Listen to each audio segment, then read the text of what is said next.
Assalamualaikum warahmatullahi wabarakatuh. Selamat pagi sobat trader semuanya, dimanapun saat ini Anda berada. Jumpa lagi dengan Wijaya Trading. Pagi hari ini kita ketemu lagi di hari Senin 7 Juli 2025. Mudah-mudahan semuanya diberikan kesehatan, bisa terus melakukan aktivitas rutinnya dengan baik, dan tentu bisa bermanfaat untuk orang-orang sekitar dan banyak orang. Baik, kita awali dari XAU USD dulu ya. Hari ini kita memulai dengan akan melihat bagaimana dari sudut pandang teknikal, dan nanti kita juga akan lihat secara sekilas di fundamental. Pergerakan hari ini sudah cukup signifikan didominasi oleh bearish untuk di XAU. Dari hari Jumat kemarin pergerakan tidak ada yang signifikan, dia hanya datar karena mungkin pengaruh juga sesi Amerika yang tutup lebih awal, sehingga hari Jumat betul-betul didominasi oleh Asia dan Eropa. Sebelum kita menganalisis secara teknikal, kita coba untuk menganalisis secara singkat di fundamental. Saya sudah membuat satu ringkasannya, mungkin kita bisa sedikit melihat dulu.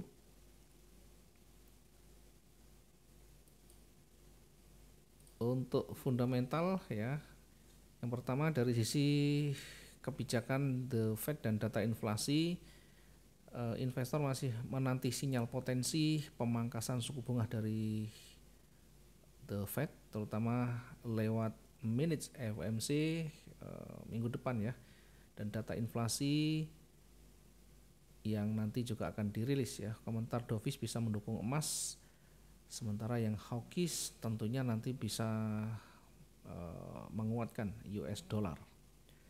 Deadline tarif 9 Juli oleh Trump diterapkan. Ada beberapa negara, salah satunya adalah India ya. Batas penangguhan tarif Amerika Serikat dan India jika tidak diperpanjang tentu nanti bisa menimbulkan resiko geopolitik dan meningkatkan permintaan safe haven untuk emas ya. 9 Juli, tarif 9 Juli ya. Ada beberapa negara sebenarnya yang kemarin ada penundaan ya batas tarif Trump. Kemudian kalau kita lihat dari sentimen global dan geopolitik yang sudah kita lihat dari berbagai media, yang sempat mereda konflik Iran dan Israel, namun demikian beberapa saat kemudian sempat kembali memanas ya. Emas sempat tertekan, kemudian tegangan kembali muncul ya, bisa memicu safe haven untuk emas ya. Permintaan akan kembali lagi. Saat ini masih belum terlalu signifikan, namun kalau kita lihat dari sisi geopolitiknya masih cukup panas, dan tentunya potensi untuk emas bergerak jauh lebih panjang, lebih tinggi, sangat berpeluang. Sementara dari sentimen bank sentral dan pembelian fisik, HSBC merevisi target yang sebelumnya. Harga diperkirakan berada di kisaran 3.100 dan 3.600 ya, naik hingga 3.600, menunjukkan tentu pembelian bank sentral sebagai dukungan utama dalam jangka panjang. Nah, secara teknikal nanti kita akan lihat baik dari sisi support resisten, kemudian RSI, volume dan lain-lain ya. Kita sebenarnya tidak terlalu banyak membahas di sana, namun sedikit kita singgung. Untuk saat ini masih akan berada di kisaran 3320, 3340, dia masih konsolidasi di situ dengan rentang nanti support resisten terdekat di situ. Untuk jangka pendek ya, kalau kita lihat analisis dari trading view ini menunjukkan masih bullish ya di 3345, 3365. Nah, jangan lupa untuk resiko koreksi di zona 3320, 3325. Sementara untuk forex 24 titik pro menyebut bahwa sekarang berada di pola triangle dengan potensi koreksi ke support 3260.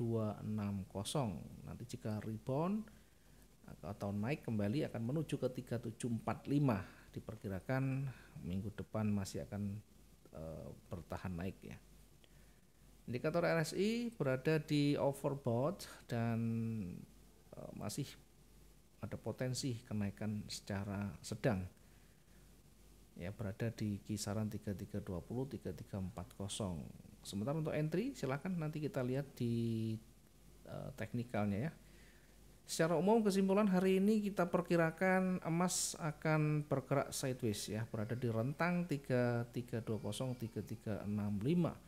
Fundamental bisa memberikan potensi arah naik jika ada sinyal dovish dari kondisi geopolitik saat ini ya. Dolar akan semakin bergerak naik tentunya kalau betul-betul nanti masih belum ada titik temu.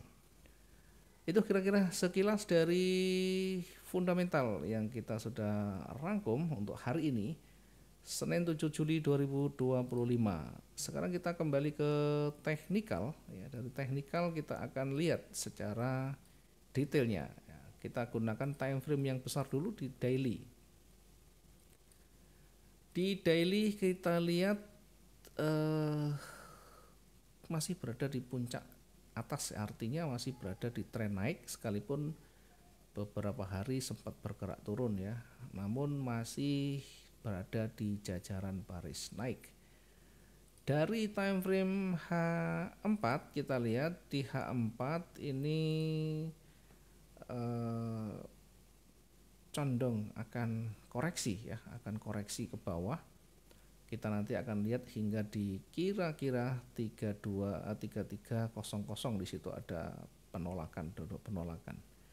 Mungkin sebelum di sana kita juga bisa melihat di 3311 di mana ada sumbu panjang hingga di 3311. Kita nanti juga perlu pertimbangkan kalau nanti ada momentum yang lebih kuat di bawah, tentu bisa kita manfaatkan untuk entry point di sana. Baik, kita lihat di time frame H1. Sekarang kita H1, fokusnya di H1 dulu. Kita amati di H1, kemudian kita akan tandai dulu untuk area pergerakannya, potensi dan kemungkinannya dari teknikal ini ya. Pertama dari sisi area koreksinya. Nah, kita nanti akan uji di 3300 yang tadi sudah kita sempat singgung dari analisis awal tadi ya. Kalau kita tarik dari garis trennya masih berada di wilayah koreksi sehingga akan berada di pergerakan ke bawah, bisa juga sampai di area zona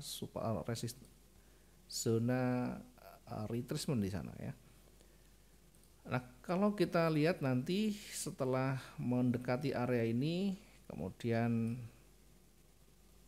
akan retest, kita uji di area retest itu nanti apakah kuat atau tidak membentuk momentum bullish atau lebih tinggi dari area retestnya. Kalau tidak mampu tentunya nanti berpeluang akan kembali bergerak turun.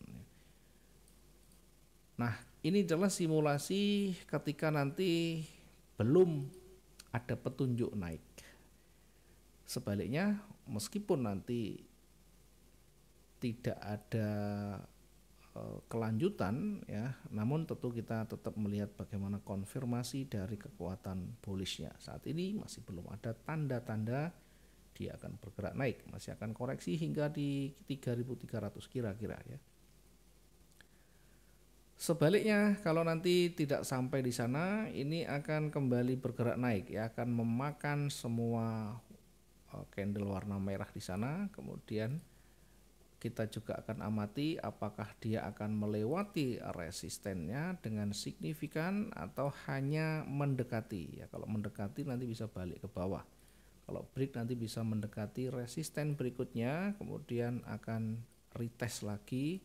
Kita uji di area retest dan selanjutnya kita bisa menempatkan posisi buy ya di area reboundnya.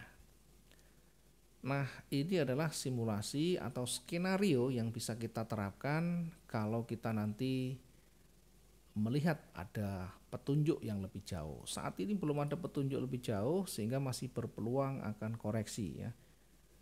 Jadi jangan dilihat garisnya ini turun berarti pasti akan turun, enggak ya. Jadi tentunya kita akan menguji di area support kritisnya, kemudian kita lihat nanti di area retracement di sini.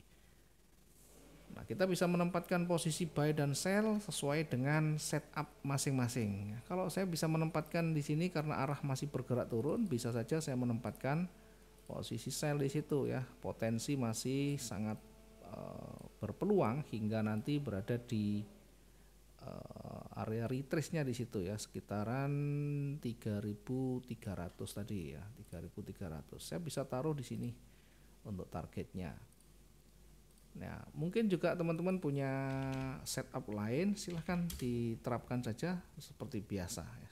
Kita punya pandangan yang mungkin bisa berbeda, namun tentu yang paling penting adalah bagaimana kita menerapkan dan sejauh mana kita bisa mengujinya.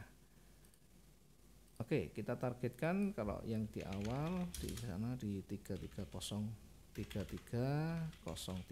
ini dulu ya. Sementara nanti kalau dia masih kuat momentum bearish, kita bisa melanjutkan untuk target berikutnya. Mungkin kita lebih perpanjang karena ini sifatnya koreksi juga, jadi lebih berhati-hati di dalam nanti kita mengambil posisi-posisi sell 3289. Oke, sekarang kalau ini tidak terpenuhi ya, maka dia bisa kembali memantul. Perhatikan nanti candle yang terbentuk apakah signifikan memakan atau setidaknya punya pengaruh yang kuat terhadap pergerakan merah ini. Nah, saya juga bisa menempatkan atau bisa memperkirakan nanti kalau dia tidak sampai atau tidak terpenuhi pergerakan hingga support kritisnya, saya bisa menempatkan buy di sini ya. 3330. Nah, target yang terdekat tentunya berada di resistennya di kisaran, saya ambil lebih di bawah biar banyak disentuh. Saya tempatkan di 3342. Targetnya di 3342. Nah, kemudian kalau nanti ternyata tidak ada penolakan, tidak ada petunjuk yang signifikan dia bergerak turun, tidak ada momentum bearish dan tidak ada rejeksi tentunya, momentum bullish yang masih kuat, kita bisa perkirakan untuk target berikutnya berada di 3357 poin sekian ya. Untuk jenuhnya kemungkinan nanti hari ini tadi seperti yang kita sampaikan 3365, maksimum di 3365, atau kita lihat sisi sebelah kiri ya, kita bisa naikkan sedikit, yang banyak disentuh itu kira-kira di 3373. Oke ya, ini kita sesuaikan saja di 3373 ya, mungkin nanti kita uji di 3365 dulu.